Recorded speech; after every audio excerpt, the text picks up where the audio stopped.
पतिवर्ता पाताळ लोकी नेली. आता हे चोरट्याचा मान म्हणजे सध्या दरोडेखोराच सरकार आहे सगळं.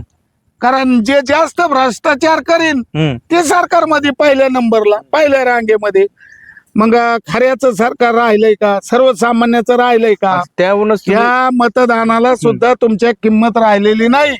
कारण केलेलं मतदान ज्याला केलं त्याला होत नाही. त्यावरूनच मी एक प्रश्न विचारतो. खरं तर जो घोटाळा महाराष्ट्रात गाजला तो म्हणजे छगन भुजबळ यांचा घोटाळा. खरं तर देवेंद्र फडणवीस असे म्हणले की हा सदन घोटाळा जो आहे तो छगन भुजबळला मी म्हणजे बसून देणार नाही, त्यांची भुईतापाई करेन. आणि खरं तर तेच आता सत्तेमध्ये आहेत. कसं पाहता याच्याकडे? देवेंद्र फडणवीस यांनी छगन भुजबळाला एवढंच नाही किरीट सोमय्या म्हणायचे. या छगन भुजबळ शेजारी अजित दादाची सुद्धा खोली असन. आता ती कुठे गेली किरीट सोमय्या? दादा कुठे येत? आणि देवेंद्र फडणवीस म्हणायचे मी बिगर लग्नाचं राहीन पण राष्ट्रवादीशी युती करणार नाही. मग आता हे काही करू लागले, सरकार आपलं बनवण्यासाठी काही करू लागले.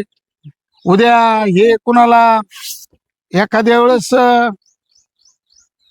ओबीसीला सुद्धा घेतील ते आणि वित्तमंत्री सुद्धा करतील.